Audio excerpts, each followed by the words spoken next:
네, 오늘은 전도서 11장의 말씀을 중심으로 환경이 결정하게 두지 말아라 라고 하는 제목의 말씀을 전하고자 합니다. 본문을 통해서 몇 가지 말씀드리기 원하는데, 첫 번째로 나누는 인생이 복되다라고 하는 거예요. 나누는 인생이 복되다. 자, 1절과 2절 다시 한번 함께 읽어보겠습니다. 1절, 2절 시작. 너는 내 떡을 물 위에 던져라. 여러 날 후에 도로 찾으리라. 7에게나 8에게 나눠줄지어다. 무슨 재앙이 땅에 임할는지 내가 알지 못함이니라. 아멘. 자, 여기 보면 무슨 떡을 던져라? 무슨 떡을 던지래요? 그치, 내 떡을 던져라. 이게 무슨 말입니까? 자꾸 내 거 하지 말라는 거죠. 이거 내 거야. 이거 쥐고 살지 말라는 거예요. 어떻게 하라는 겁니까? 나눠주라는 거겠죠. 그래서 2절에 7에게나 8에게나 나눠줄지어다 이렇게 말씀하고 있잖아요. 나누는 것이 복된 삶이다 라고 하는 것입니다. 왜 나누는 것이 복된 삶입니까? 장차 올 재앙이 올 수도 있다라고 하는 것이죠. 여러분, 재앙이 오면 가지고 있는 거 쓸모 있습니까 없습니까? 쓸모 없잖아요. 그러니까 쟁여놔 봐야 그 별 의미 없다는 거예요. 그 전에 나누는 것이 훨씬 복되다라고 하는 것입니다. 여러분, 무슨 재앙이 땅에 임할는지 내가 알지 못함이니라. 한마디로 말하면 모아놔 봐야 재앙이 오면 그거 쓰지도 못한다라고 하는 거죠. 곡간에 곡식을 아무리 많이 쌓아놔 본들 홍수 나서 다 쓸려가면 그 아무 의미 없잖아요. 그러니 그렇게 모아놓지 말라는 것이죠. 돈 모아봐야 사고 나서 죽어버리면 그거 어떻게 쓰지도 못하잖아요. 그러니 너무 내 거 이렇게 모으지 말고 할 수 있는 대로 나눠주는 인생을 살아가라. 뭐 이렇게 말씀하고 있다라는 것입니다. 나눠주는 인생이 복된 이유 두 가지 정도가 있는 것 같습니다. 하나는 하나님께서 기억해 주신다라고 하는 거죠. 우리가 은밀히 행하는 구제 나눠주는 거 사람은 혹 몰라준다 하더라도 누구는 알고 계십니까? 하나님은 알고 계신다라고 하는 것이죠. 그래서 제가 좋아하는 말씀입니다. 흩어 구제하여도 더욱 부하게 되는 일이 있다 없다? 있다는 거죠. 무슨 말이에요? 하나님이 복을 주신다는 거 아니겠어요? 하나님이 다 채워주시더라라고 하는 것입니다. 정말입니다. 저는 뭐 크고 작은 이런 일들을 너무 많이 경험했는데, 제가 예전에 이제 화성에서 이제 사역을 할 때에 농가주택에 저희 부부가 이제 살았던 때가 있습니다. 당시 보일러가 기름 보일러였는데 겨울이 되면 기름값이 많이 들어가더라고요. 그래서 겨울만 되면 항상 당시 한 달 사례비가 이제 130만 원 정도였습니다. 그러니까 뭐 어떻게 뭐 좀 살만하기도 하겠지만 그렇게 뭐 넉넉한 건 아니지요. 어쨌든 한 달 사례비로 겨울 난방비 충당이 이렇게 쉽지만은 않은 그런 상황이었습니다. 그러던 어느 날 헌금을 내려고 보니까 통장에 5만 원밖에 없는 거예요. 그런데 기름도 다 떨어졌는데 하루 기름 채워넣는데 한 2만 얼마 하고 했거든요. 말통 하나 채우는데. 그러니까 5만 원이면 이틀치 기름 양이었습니다. 그때는 급할 때는 막 이제 말통에다가 그냥 한 통, 두 통도 사다가 넣어야 되니까 하루 이틀이라도 급해서 여기서 이거 기름 넣어야 되는데 하나님께 헌금도 드려야 되고 어떻게 할까 하다가 하루 이틀 뭐 그냥 5만 원 있으나 없으나 별 차이 아니다. 내버리자. 그러고 하나님께 드려버렸다라고 하는 것이죠. 그러면 그럴 때마다 하나님께서 이런저런 도움의 손길로 그 이상의 더 풍성하게 늘 채워주시더라는 거예요. 그 채워주셨으니까 지금 여기 있는 거겠죠. 여러분, 그런 하나님께서 돕는 손길을 통해서 언제나 채워주시더라는 것입니다. 그러니까 자꾸 아낀다고 될 게 아니라 믿음으로 오늘 말씀 표현대로 그냥 던져버리면, 물 위에 어떻게 하래요? 던져라 그러잖아요. 던져버리면 주님이 일하시고 채워주시더라라고 하는 거예요. 또 한 가지 유익은 사람을 얻게 된다라고 하는 거죠. 나누는 인생을 살면 사람을 얻게 됩니다. 여러분, 돈보다 사람을 얻는 게 더 중요한 거 아니겠습니까?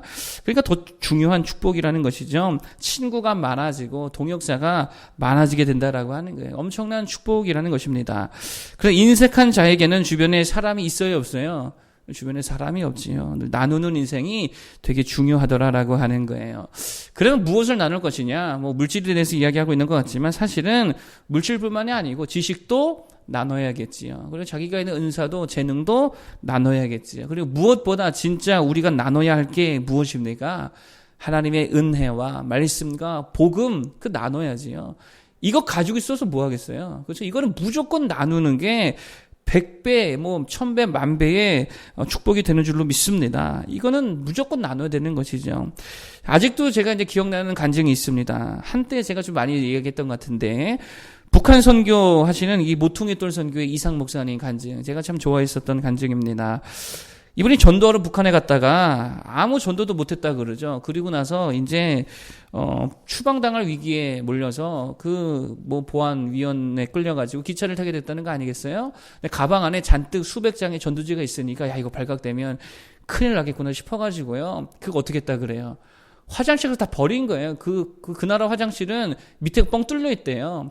똥통이 있는 게 아니고 그냥 뻥 뚫려 있는 길바닥에다가 이제 기차가 그렇게 일을 보게 되는 방식인데 밑에다가 다 버렸다는 거예요, 전도지를. 근데 나중에 몇 년이 지나고 나서 한 세미나에 가서 어떤 북한 이제 탈주민 목사님을 만나게 되었는데 그 목사님의 간증이 뭐냐? 지나가는 길에 기차에서 종이가 확 날리더라는 거예요. 그래서 가서 봤더니 똥 묻은 전도지가 있더라는 거예요. 사형리 전도지가. 근데 그것 보고 마음이 뜨거워가지고 하나님 앞에 내가 쓰여야겠다 그래가지고요. 당시에 탈북을 해가지고 결국에는 목사님이 돼서 그런 관련된 세미나에 갔다가 이 이상 목사님과 만나가지고 그 당시 이야기를 하게 되었다라고 하는 거예요.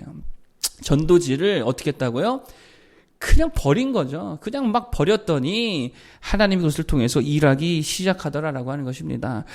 여러분, 복음은 간직하는 거 아닙니다. 복음은 막 버리고요, 막 나누고요, 그렇게 줘야 될 줄로 믿습니다. 그러면 하나님께서 그 말씀을 통해 그 복음의 메시지를 통해서 일하실 줄로 믿습니다. 요나 이야기만 해도 그런 거 아니겠어요? 요나가요, 복음을 막 던졌잖아요. 막 내키지도 않지만 니네 회개하라고, 하나님의 심판이 임한다고 막 그냥 던지고 다녔더니, 버리고 다녔더니 그 메시지를 통해서 니느웨의 엄청난 부흥이 일어나게 되더라라고 하는 것입니다. 뭐든지 여러분 다 나눌 수 있는 자들 되기를 축복합니다. 물질도 나누고, 마음도 좀 나누고, 시간도 나누고, 재능도 나누고, 지식도, 그리고 무엇보다 은혜의 복음을 정말 나누어서 복된 인생 살아가는 모두가 되기를 축복하겠습니다.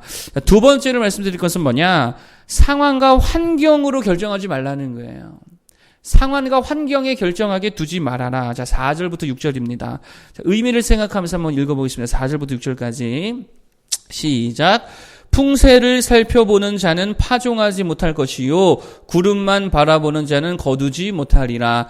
바람의 길이 어떠함과 아이벤 자의 태에서 뼈가 어떻게 자라는지를 네가 알지 못함 같이 만사를 성취하시는 하나님의 일을 내가 알지 못하느니라. 너는 아침에 씨를 뿌리고 저녁에도 손을 놓지 말라. 이것이 잘 될는지 저것이 잘 될는지 혹 둘이 다 잘 될는지 알지 못함이니라. 아멘. 이제 4절이 말하는 게 뭡니까? 풍세를 살펴보는 자는 파종하지 못할 것이요 구름만 바라보는 자는 거두지 못하리라. 이게 무슨 말이죠? 하나님은 환경 따라 역사하지 않더라라고 하는 것입니다. 하나님은 환경, 상황, 조건에 우리는 매일지라도 하나님은 매입니까? 안 매입니까? 안 매이시죠. 하나님이 주관하시는 건데요. 그거 하나님 매이지 않는다는 거예요. 그러면 하나님을 믿는 우리들도 어떻게 살아야 됩니까? 환경에 매이면 안 된다는 거예요. 풍세를 살펴보면서 파종하지 않는다면 바보라는 것이죠. 왜요? 풍세는 바뀔 수 있어요, 없어요? 바뀔 수 있어요. 하나님이 주관하시고 하나님이 역사하시면 그거 아무것도 아니라는 것입니다. 환경, 조건, 상황 마찬가지라는 거예요. 하나님께서 역사하시면 그거 바뀌는 거 일도 아니라는 것이죠. 따라서 그런 가변적인 요소를 의지해서 내가 오늘을 결정한다면 그거 되게 바보 같은 일이라는 거예요. 그냥 우리는 뭘로 삽니까? 믿음으로 사는 겁니다. 두려움으로 사는 것도 아니고요. 환경 바라보면 사는 것도 아니고 믿음으로 사는 거죠. 하나님 바라보면 사는 줄로 믿습니다. 믿음으로 그냥 씨를 막 뿌려대는 거지요. 믿음으로 열정을 쏟아내는 것입니다. 그러면 결과는 하나님께서 다 맡아주실 줄로 믿습니다. 이게 그리스도인의 바른 삶이라는 거예요. 내가 환경, 상황, 조건 보면서 일을 해야 될까 말아야 될까, 그게 아니라는 거예요. 늘 우리가 취해야 할 태도가 뭐냐? 환경과 상황에 맞는 일을 구하는 게 아니고 오히려 환경과 상황보다 더 큰 하나님의 능력을 구하는 모습으로 살아야 될 줄로 믿습니다. 하나님께서 다 일을 이루실 줄로 믿습니다. 여리고성이 앞에 있다고 돌아갈 거예요? 돌아갈 거냐고. 어떻게 봤는데 거기까지. 돌아갈 게 아니죠. 믿음으로 전진하면 하나님이 그 여리고성을 어떻게 해주십니까? 무너뜨려 주신다는 거예요. 거기 보면 여리고성을 매일 돌다가 마지막에 어떻게 하죠? 함성을 지르잖아요. 이 함성의 의미가 뭐예요? 기도의 함성 아닙니까? 우리가 하나님 앞에 기도의 함성을 울려드릴 때에 여리고성이 다 무너지게 되더라라고 하는 거예요. 환경이란 그런 겁니다. 하나님이 일하시면 바다도 갈라지는 거 아니겠어요? 비가 오다가도 멈추고 태양도 멈추셨잖아요. 그거 아무것도 아니라는 것입니다. 중요한 건 환경이 아니라 하나님께 대한 믿음이 훨씬 더 중요한 줄로 믿습니다. 그래서 어제도 두려움으로 결정하게 하지 말라 그랬고, 오늘은 환경이 결정하게 두지 말아라. 믿음으로 여러분의 삶을 하나님의 말씀으로 다 주도해 갈 수 있는 모두가 되기를 바랍니다. 믿음으로 승리할 수 있기를 바랍니다. 마지막 세 번째, 자 9절 10절 읽고 말씀드리겠습니다. 9절 10절 시작. 청년이여 내 어린 때를 즐거워하며 내 청년의 날들을 마음에 기뻐하여 마음에 원하는 길들과 내 눈이 보는 대로 행하라. 그러나 하나님이 이 모든 일로 말미암아 너를 심판하실 줄 알라. 그런즉 근심이 내 마음에서 떠나게 하며 악이 내 몸에서 물러가게 하라. 어릴 때와 검은 머리의 시절이 다 헛되니라. 아멘. 여러분 보세요. 청년이여 내 어린 때를 즐거워하며 내 청년의 날들을 마음에 기뻐하여 마음에 원하는 길들과 내 눈이 보는 대로 행하라. 이게 해라는 거예요, 말라는 거예요? 이렇게 하라는 게 말라는 거예요? 이거 반어법이잖아요. 한번 해봐라. 너 그렇게 한번 인생 즐기며 살아봐. 한번 그렇게 네 원하는 대로 한번 다 해보고 살아봐라. 그 다음에 뭐라 그래요? 그러면 어떻게 된대요? 하나님이 이 모든 일로 말미암아 너를 심판하실 줄을 알아라 라고 하는 거죠. 여러분 내 마음대로 다 하는 거 아니라는 거죠. 젊은 시절에 그거 다 지나갈 거 아닙니까? 돈 지나갈 거 아닙니까? 젊음도 지나갈 거 아닙니까? 지나갈 것들 마음 쏟지 말고 누구를 기억하라는 거예요. 하나님을 기억하며 영원한 것을 바라보며 살라는 것입니다. 여러분 있다가 없어질 것들에 뭘 집착합니까? 영원할 거에 집착해야 될 거 아니에요. 하나님의 말씀에 집착하고 천국 소망 집착해야죠. 제가 오늘 찬양 부르다가 가사가 너무 좋은 거예요. 2절 가사가 괴로움과 죄가 있는 곳 나비록 여기 살아도 빛나고 높은 저곳을 날마다 바라봅니다. 이 땅 바라보지 않는다는 거잖아요. 우리의 신앙의 선배들이 만든 찬양의 내용이 천국 바라보며 살겠습니다. 이거 아니겠습니까? 영원한 것 바라볼 수 있는 모두가 되기를 바랍니다. 있다 없어질 것들은 그냥 필요할 때 쓰고 말면 그만이죠. 영원한 것에 집착하고 영원한 것을 바라보며 영원한 것 붙들고 살아갈 수 있는 모두가 되기를 바랍니다. 그럴 때 하나님이 크신 은총이 임하게 될 줄로 믿습니다. 기도하겠습니다.